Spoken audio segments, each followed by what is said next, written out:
guys, it's Thursday morning. We had a jam-packed show today. We spoke about the UAE presidents congratulating Trump. We spoke about one Love is Blind star and their Ozempic allegations, and also a very inspiring journey that shows you Dubai is all about hard work. And if you missed the show, don't forget we go in podcast form. So subscribe to the Lovin Dubai Show podcast wherever you get your podcast from, and enjoy. Hey guys, welcome back to the Lovin Dubai Show, where we go live with the top trending stories that everyone across the country is talking about. We're a little bit late today, so we hope you're still with us. We'd love to see your comments before, during, and after the show. Our top story today: UAE President congratulates Trump on his election victory. As well, sewage system fees in Dubai will rise for the first time in 10 years. Big musical news: Elf, the Music Arena Spectacular, is coming to Abu Dhabi. And Love is Blind star Khattab hits back at Ozempic allegations. Also, the streets are performing live in Dubai. Get your tickets now because they will sell out. Well, from metro to Porsche, an inspiring journey of success in Dubai. And later on in the show, we're so excited to welcome Ryan Babel, talking about career-defining moments, incredible football success, and habits for consistency. Well, in today's rapid weather report, expect highs of 34 degrees with humidity averaging at 70%. So let's jump in to our top story of the day, the big news dominating headlines worldwide. Well, we know that Donald Trump yesterday won the election, and UAE President congratulated Trump on election victory. The President of the United Arab Emirates, His Highness Sheikh Mohammed bin Zayed Al Nahyan, has congratulated US President Donald Trump. Now, in a statement shared on platform X, Sheikh Mohammed conveyed his warm congratulations to both Trump and his running mate JD Vance. The UAE President emphasized the deep roots and strategic cooperation between the UAE and the US, highlighting their shared commitment to progress and mutual success. Sheikh Mohammed expressed optimism about the future of this partnership, stating that the UAE looks forward to working closely with the US towards a future of opportunity, prosperity, and stability for all. Well, His Highness Sheikh Mohammed also congratulated President Trump, as he shared via a post on X, saying, "We congratulate US President Donald Trump on his victory in the presidential election in the UAE. We look forward to enhancing cooperation and working together to achieve stability and peace in the region and beyond, fulfilling our people's aspirations for a secure and prosperous future." I love that. I love how the UAE is very supportive of the election that had happened, and how it looks at it as, I would say, an opportunity to work together with the United States. Yeah, well, I love how the UAE is very much forward-thinking in terms of friendship. So I think regardless of the win, the UAE was going to put the best foot forward.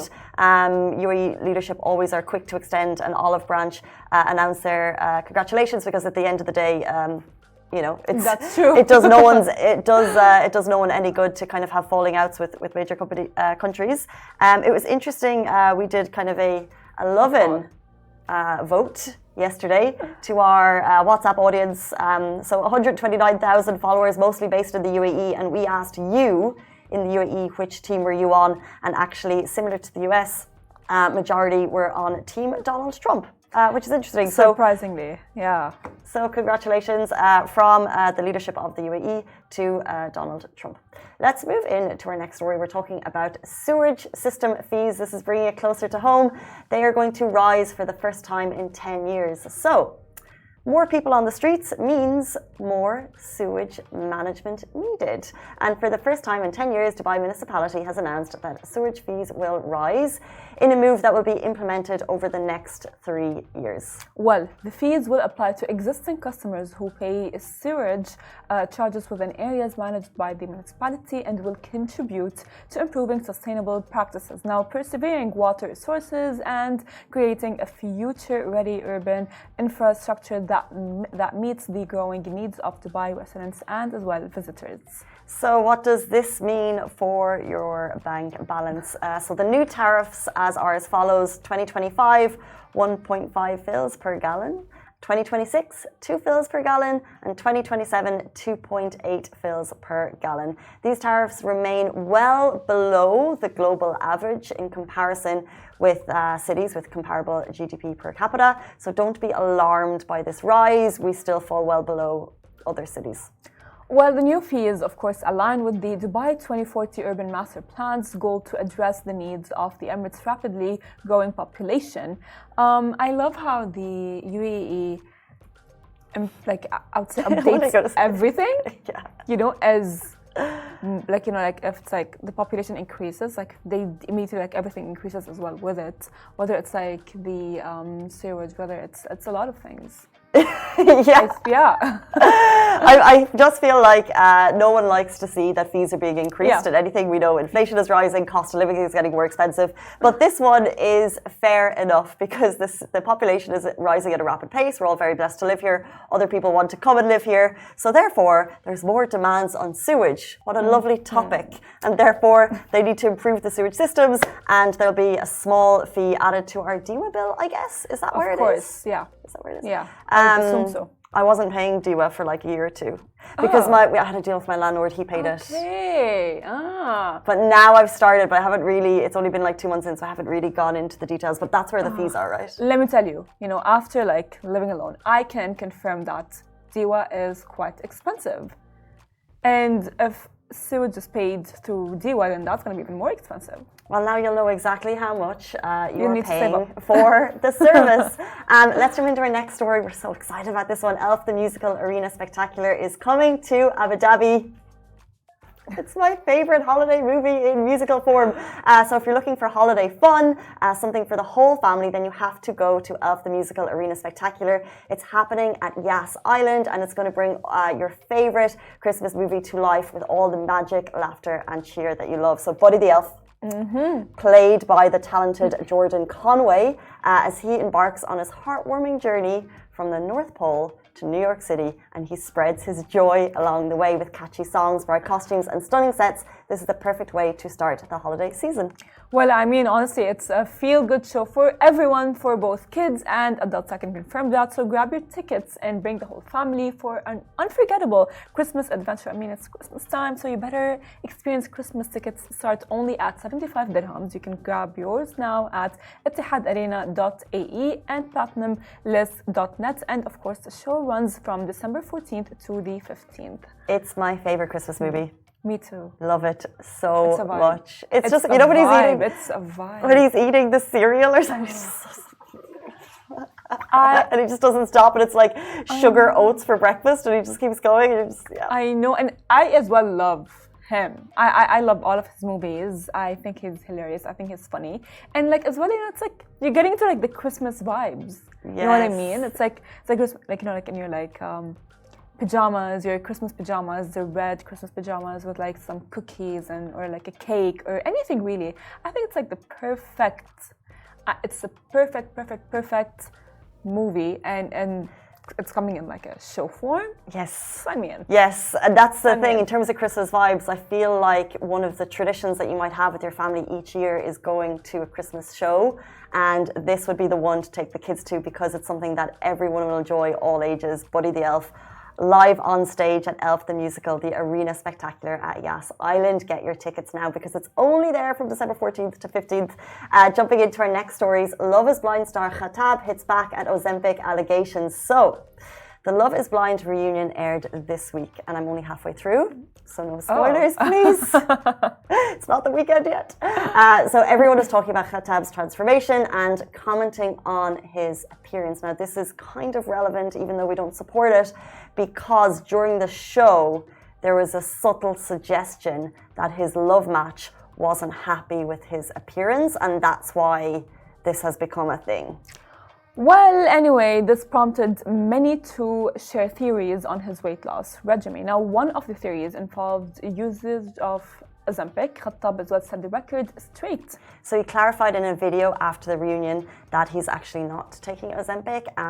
He's just taking care of himself recently. He said the healthy way, something he'd started doing during the original run of the show. And if you take a look at the comments, it's a mixed bag. Some people are still throwing their opinion down hard, which tends to happen. I mean, the Lovin Dubai comments? You know, the thing is, like, it's very hard to look at someone who was maybe not in their best shape and is under like is under the spotlight, right? And he's famous, and he has like he was on Love Is Blind, so it's very easy for people to be like, oh yeah, no, he was on Ozempic. It's very easy for us to judge and be like, he was on Ozempic. It's very easy to be like, yeah, I know how did this person lose weight, whether it's like an overweight person or maybe not an overweight person. And I don't know why, because people are just like assuming that everyone's using Ozempic right now. But I think that's really mean. Yeah, Really it's just mean. But also, I think it's mean. But I also think that, you know, we've had experts on the show to talk about Ozempic, and while it shouldn't be used as a tool for weight loss, there are people who, like Khattab aside, it is an amazing drug, and it's actually making people healthier. People who, so therefore, it shouldn't be a taboo. You know, like if you need it for medical purposes, so we should actually not allow that into the conversation now that like it's bad to use it. Like if you need it, use it. If you get the doctor's approval for weight loss, if you have diabetes, use it. And there's no reason to stigmatize it because it's like if you're ill, you take a pill, thank you, medicine, you get better. Not obviously. Obviously, there's some people who are like super slim and using it, and that's like not okay. Same with if we shouldn't be taking meds that aren't approved by doctors. But I just don't want to stigmatize Ozempic because it is there for people to help them lose weight when they need it. And by the way, as well, I have this like theory of like, you know, like toxic people can be they can be toxic whether someone is being healthy and losing weight the healthy way or using Ozempic. It can go both ways, you know, because like sometimes people who are like really overweight do actually struggle with weight loss, and maybe the doctor looked at their case and thought like Ozempic might help. So maybe like people who use Ozempic and a healthy lifestyle come both hand in hand for healthy weight loss, which is fine. But people are making it seem like as if like it's a very toxic thing, as if they didn't lose weight the right way. Exactly. It's like, I'm sorry, we don't want like, it to be taboo. It shouldn't be, exactly. I agree. 100%. Let's jump in to our next story. The streets are coming to Dubai. Get your tickets now. I'm not trying to pull you. So you know. Even though I would. Okay, I won't. Okay. I wish we were radio because then we would play it now and you could hear it rather than that poor, pitiful attempt at singing. The legendary British band The Streets is set to perform live at Coca-Cola Arena in Dubai on November 30th. Get your tickets ASAP. Lovin Dubai is a very proud media partner for this event. Famous for their blend of UK garage, hip-hop and alternative sounds. It's going to be a high-energy show, and it's also going to be an absolute blast. Well, Mike Skinner and The Streets bring hits like Fit, But You Know It, Dry Your Eyes, and Has It Come to This to the stage. Skinner's storytelling and his funny vibe will make every show feel personal and full of energy. I mean, a unique taste of British grime and garage. So, if you're a long-term fan, I know you're going to be buying tickets, but if you're just discovering their music now, head on to YouTube The Streets. Such great tunes, and it's going to be an absolutely epic performance. Tickets live on Coca-Cola Arena's website, official website right now, so get them ASAP. Love how every now and then a concert comes to the UAE and it reminds me of an era or a time that you just like, you know, such great tunes. And this is one of them, like Streets epic, Mike Skinner amazing, and it's going to be really, really cool. So, well, you know what, Casey, I think you should go because like I have this like theory of like if a song or a band reminds me of an era in my life, I like to recreate memories. You should for sure go. That's the plan. Okay, well, to go. You go, girl. You know, you should actually go and just like take a lot of stories and have fun and enjoy and call it like a... Take a lot of stories and have fun and enjoy. Interesting. I don't know if they really, Mitch. I mean, that's how you have to recreate the memory, right? You recreate the memory, but like it's a different era. Yeah. I was just mentioning the stories. Yeah. Oh. Anyway, let's jump into our next story, 8:50, talking about inspiring. Well, from Metro to Porsche, I want to be telling you about the inspiring journey of success in Dubai. Now, you have to meet Eric Fitz, a man whose journey in the city has been nothing short of remarkable. When he first arrived in Dubai back in 2017, he was just like many others, starting from scratch, riding the metro. And at that time, Eric was taking the Dubai metro to get around. Now, fast forward a few years later, his progress is nothing short of impressive. In 2020, he upgraded to a Nissan, and by 2022, he was driving a Volkswagen. That wasn't the end of his journey. He has just recently got his hands on a brand new Porsche, completing the inspiring journey from humble beginnings to a symbol of success in the city. Now, as well, Eric's story is a true testament of the power of perseverance and hard work, and it's a reminder that, you know what, with determination, anything is possible in a city like Dubai. It's also worth noting that the first video he shared, so it's not just the cars that mark his success, it's also his inspiring journey, because he has done every job under the sun in Dubai, you know. I think he worked as a cleaner, he lived with many people in a room, then he tried for Emirates and Etihad, he applied many times. We had him on the show here before to get the story. Remarkable journey of arriving with nothing to success. I agree with you, and I love how like he showcased how the Dubai life is actually achieved, because when people think of like Dubai, they go like, oh, what, you know, yeah, Dubai. Dubai is, if I go to Dubai and find a job, I'm going to get like a high salary and I'm going to be living like a king or like a queen. Yes. But that's not the case, you know, like you have to like actually work, you have to graft. You have to have perseverance, you need to have commitment to what you want and to the job, the hard work, you know, like with like he had to, like as you said, go through a lot to actually get to where he is right now, and that is the perfect example of how the Dubai life is achieved. So true. So if you have people living abroad, they want to move to Dubai, show them Eric's journey, because it's not click of a button, Instagram life, fancy cars. It takes a lot of hard work and graft to get there. Speaking of hard work and graft, we're excited to welcome our next guest. Ryan Babel is in studio. We're talking about his career-defining moments, UAE football, and his habits for success. He's going to be with us after this very short break. Do stay tuned.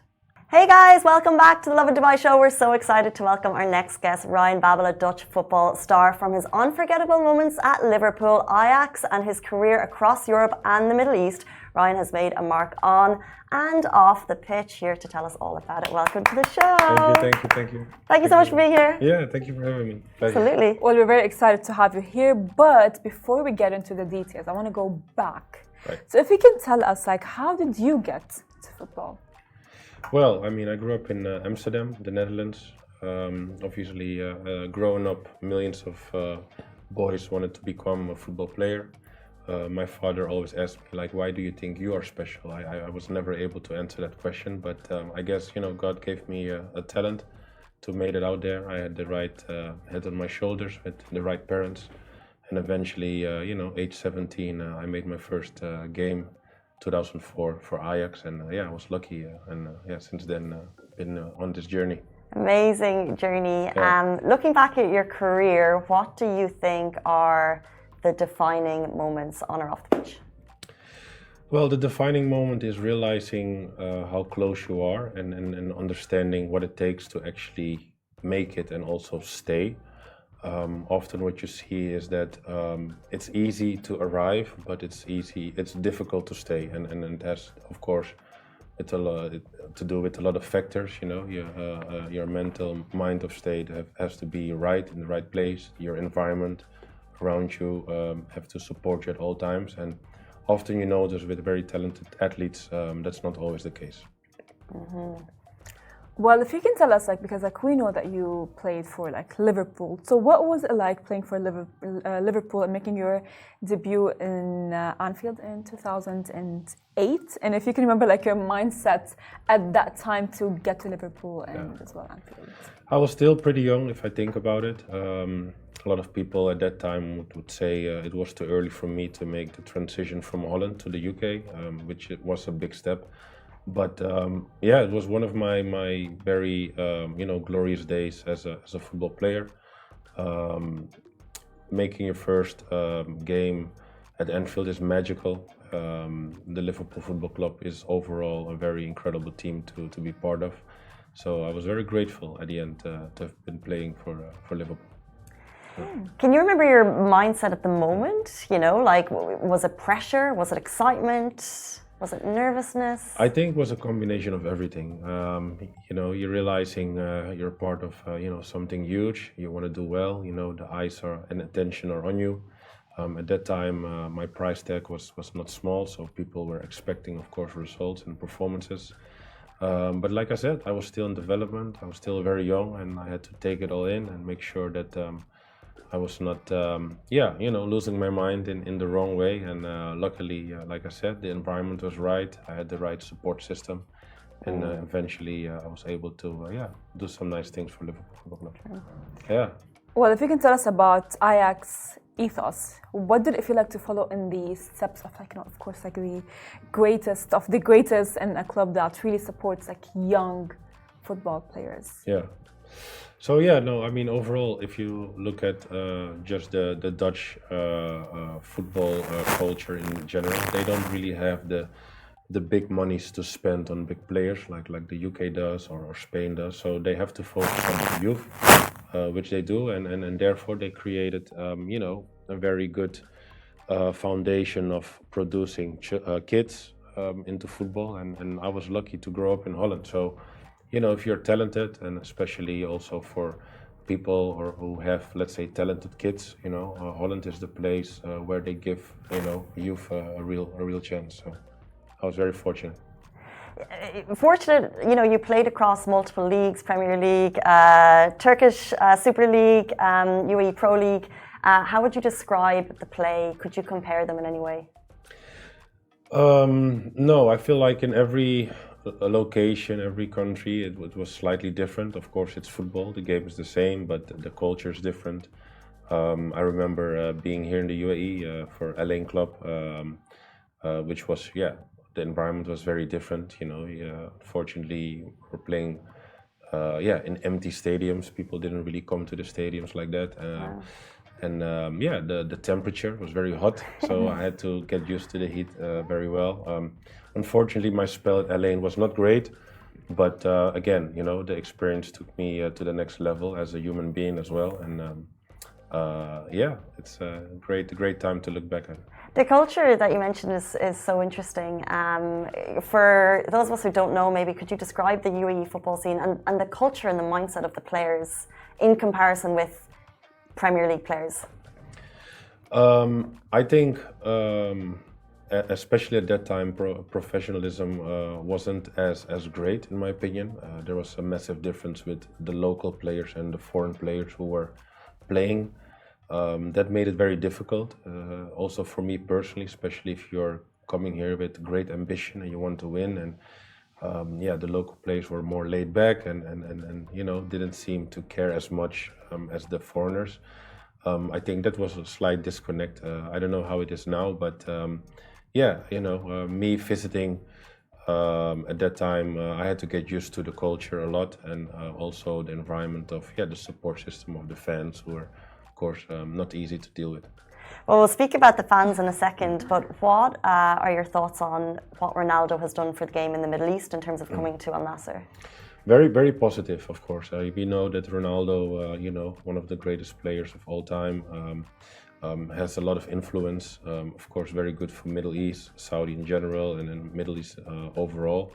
Now I hope, of course, for the Middle East that they try and build the infrastructure as soon as possible, because we know, Ronaldo's days are not long anymore, and what's happening when Ronaldo, leaves football. So I hope we had, of course, not too long ago, we had a similar situation in China. China was attracting a lot of big players, and then at one point they completely shut down. And I hope that won't be the case for the Middle East. Mm-hmm. Well, you compared playing in the UAE to actually playing outside of the UAE, and as well you talked about how Ronaldo is playing at Al Nassr. But I want to ask, how did you end up in the UAE? What was the story that happened? Did you get an offer? I was in Turkey at that time, and yes, I did get a great offer. It was a great opportunity. For me, apart from the offer, was also important to see who was the coach. That was very important. And based on that, you know, I made a decision. It was a new experience. I always love a good challenge, and yeah, therefore I made a decision to come here with my family at that time, and yeah, that was based how I came into the UAE. You mentioned a minute ago about fans and like a little bit of negativity there in terms of their reaction sometimes. We know football fans are famously bloody difficult to deal with. Right. So have you ever been on the backlash of that type of criticism, and how do you handle it? Yeah. I've had many controversial moments with football fans. Yeah, you know, the thing what football fans often forget is that we as football players are also human beings with emotions and feelings. But yeah, football fans can be very tough, very harsh. And now, special days with social media, you know, you have a lot of online abuse, and as football player, you have to try and deal with it as good as possible. But that's not always the case, you know. So, but again, it's part of the job. We have to try and learn how to deal with those moments. And also for me, it made me, yeah, the person who I am today. Mm-hmm. Well, do you think that football fans are quick to judge players? You know, because like it's very easy for us to look at a football player, and if they have like a bad day, which leads to a bad performance, we judge them as if we know how to do their job better. So, do you think that, you know, football fans are too quick to judge? I mean, maybe they are. At the same time, I do understand them. Not always agreeing with how they would make their judgment right. Again, like I said, as football players, we're still human beings. That means we're not perfect. Sometimes we have also personal problems and issues that made us have influence on our game, on our performance. And often, you know, they hide behind the fact that, let's say, football players in general get paid a lot, and therefore, you know, we need to shut up and just do what they believe we should do. And again, it's a fine line in you know, honest criticism or just, you know, straight being tough on players when they make mistakes. So again, it's one of those things that as players we have to deal with, unfortunately. But yeah, it also makes the game extra interesting. That's true. It makes non-fans, we know everything that's going on because of it. I'm not a fan. What's the mentality in the locker room like in that type of like media for an attention, and if there's kind of criticism going on, do managers address it? Do you talk about it with the players? And do you think that kind of conversation culture has changed over the years? Yeah, the conversation sometimes definitely is happening amongst players, you know, especially if you know as a team you don't do very well, you know, you're under pressure, you know, fans are being extra tough, media is being extra tough. So you're trying to help each other out, you're trying to, you know, give each other some confidence boost that the next game would be better. Yeah, these are not always easy times as football players, and but again, usually what you notice, it's usually a cycle of working hard and then come out of it, and then one game can change everything, right? So if you play a great game and you win, and then the fans are happy, then all of a sudden it's forgiven. So that's often how it happens. Fickle. Right. Yeah. Fickle fanning. Well, you played alongside some of the biggest football players. So what do you think sets them apart from the rest? Yeah, definitely. Of course, you have a lot of different talented football players, but work ethic, you know, the right mentality, want to go that extra mile, and yeah, living right as a professional. That's often sets them apart. You notice often with football players, once they earn a little bit of money and they have a little bit of success, they start to lay back a little bit, enjoy life, being distracted. And that's the difficult part, to not be distracted and continue. And that's often what makes the difference with that set of group of players who is really, you know, different from the rest of it. I think that's, in my opinion, the difference. If you could give your 16-year-old self one piece of advice looking back, what do you think it would be? I would say to maybe come up for myself more. I remember being very naive of what I've been told at that time by coaches or teammates or overall, directors of teams.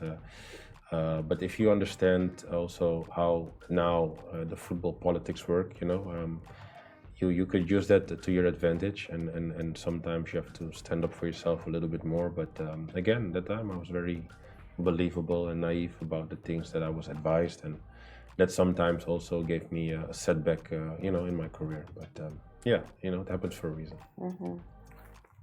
Well, because there's we know that football can be politics, and fans can be like, oh yeah, that team only won because they are meant to win, and it's all politics. Is that true? I mean, it's not really black or white, but of course, you have powerful teams with great history that have great people in place to put extra pressure on maybe referees or federations. But at the same time, the players still on the pitch have to do it, right? So if the players are not good enough, you can be Real Madrid or Manchester United. What we now, of course, witness with United, you're not going to win anything. But of course, there are sometimes a lot of controversial moments where people believe, they had help from the referee or, someone higher up. But again, like I said, that is part of what's happening sometimes in football, which makes the conversation going, and keeps it interesting. Before we jump into a quick game, putting you on the spot, who is the greatest footballer of all time?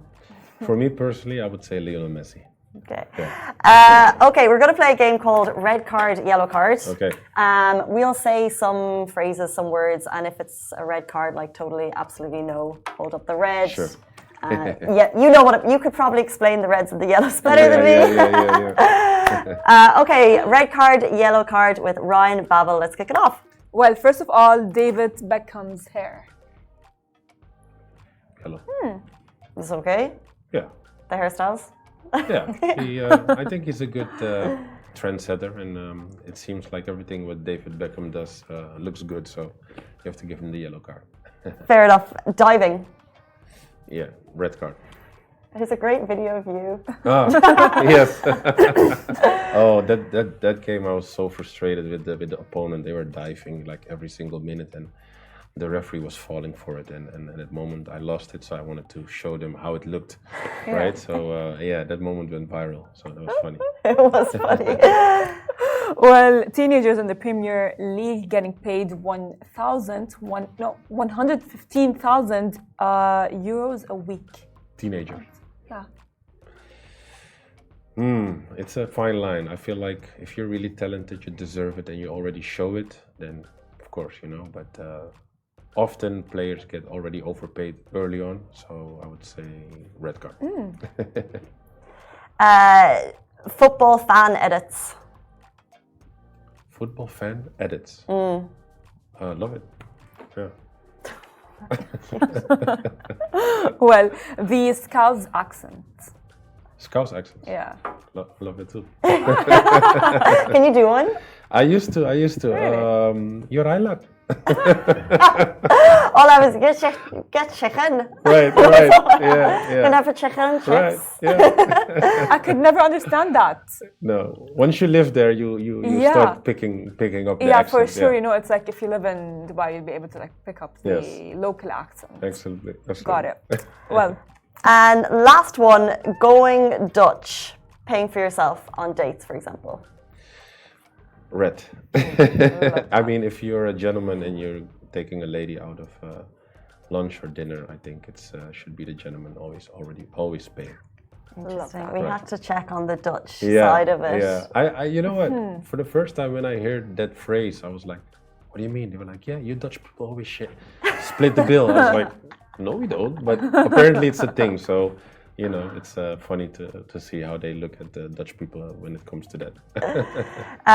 Ryan Babel, thank you so much for your time and a little bit of history of football and for bringing it to the UAE as well. We really appreciate it this morning. Thank you so much. Appreciate it. Thank you, Farah. Thank you, Christy. And that brings us to the end of the Lovin Dubai show. We'll be back here with you on Friday morning, which is tomorrow, same time, same place. Have a beautiful day. Bye-bye.